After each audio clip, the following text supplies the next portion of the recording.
Well, President Joe Biden is buying more votes. Eyeing student loan forgiveness. My mistake. A plan that would relieve at least $10,000 of debt. Some suggest $50,000 of debt. The cutoff for student loan forgiveness would be those earning more than $125,000. To discuss this plan and why it's not a good idea, I want to bring in Executive Vice President of the National Taxpayers Union, Brandon Arnold. Brandon, good to have you here. Thanks for having me.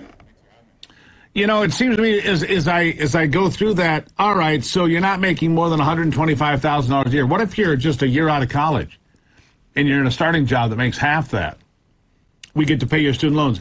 If you're 10 years out of college and making more than $125,000 because your career has advanced for the same reason, you don't get it forgiven. So just the young folks get more free stuff and stick it to the rest of us to pick up the bill. And for the kids that decided not to go to college, why should they be stuck paying the bill for the kids that did? How does that make any sense? Because it's not forgiveness, it's transfer of debt to somebody else, isn't it? Yeah, absolutely. And your problem here, Steve, is that you're trying to apply logic and reason to an unreasonable policy here. I know. It doesn't make sense. It doesn't make sense because so many Americans that took on substantial amounts of student loan debt scrimped, they saved, they didn't go out to dinner on nights when their friends were going out. They took staycations instead of vacations to save money to pay off their debt. And now this would be a slap in the face to them to see those people that acted irresponsibly get a huge gift from the federal government, $10,000, $50,000, maybe even more money than that. So it's really unfair, and it's just broken policy from the get-go. No, I would agree with you on everything there. The fact of the matter is that there is no place. First of all, we should back up and say this. You know, during the tenure of Barack Obama as president, the majority of student loans came under the control of the federal government. Federal government should not be in the business of loaning anybody money.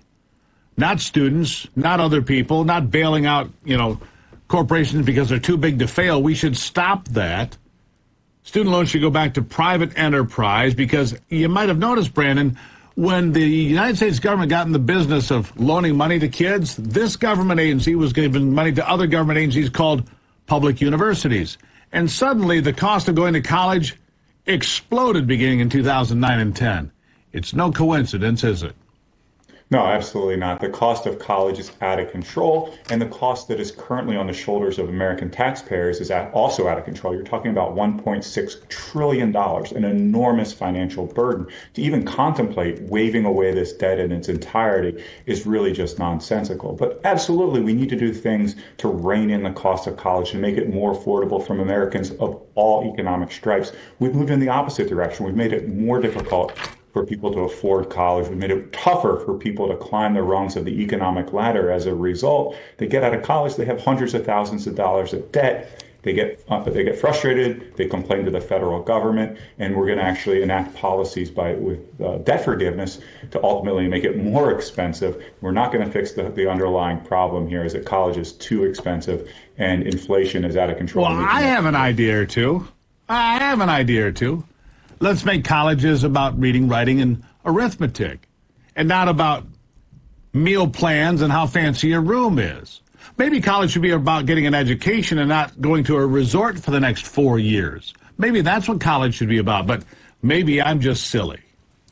Well, I think 4 years is one of the key terms of what you just said, because college has gotten more of a luxury, fun experience than it is about academics. So many students are going to college for 5 years, for 6 years, for even longer. And of course, there's a cost associated with that. You make a college degree suddenly cost 20%, 40%, 50% more expensive than it otherwise would be. We need to focus college, make it actually a 4-year experience.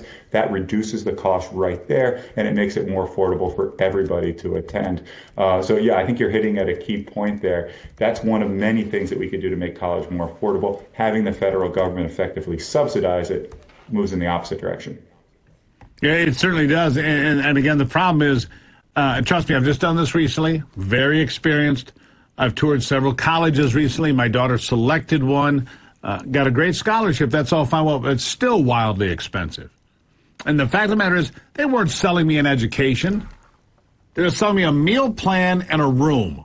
Oh, look at this nice room and all these amenities. Oh, you've got 27, places on campus you can feed. Really? We've lost, our priorities are completely out of whack. It's like we have to entertain the children and say, hey, if we entertain you well, then you can come to college here and get your communications degree that you'll never be employed with ever. And then you're going to ask for your, the money to be refunded to you or forgiven and sent to somebody else because you didn't make a good decision and nobody holds you accountable. But I digress. I'll give you the last word. Well, yeah, thanks. I mean, I think the other thing that's really important here, and congratulations to your daughter for getting into school. Congratulations to you for her getting a scholarship. But I think the other thing to consider here is that this just creates a cyclical problem. If we go ahead and wave away all the student debt in the world right now, that problem is just going to manifest itself again in a couple of years. So what are the long-term solutions? That's what policymakers ought to be thinking about, not just fixing the problem, as you suggest, for political purposes to make voters happy, but fixing the problem for the long term so people can actually go to college, move on in their careers, and not be burdened with obscene amounts of student debt. Well, Brandon, the misconception you have here, unfortunately, is that you believe that some of these people in Washington actually understand math. Which they don't. But that's for another day. They should have stayed in school a little bit longer and understood math a bit better. We'd be better off if they had. Brandon Arnold from the National Taxpayers Union, thank you. Thanks, Steve. All right, quick break. We'll be back up here on America's Voice Live. Don't go anywhere.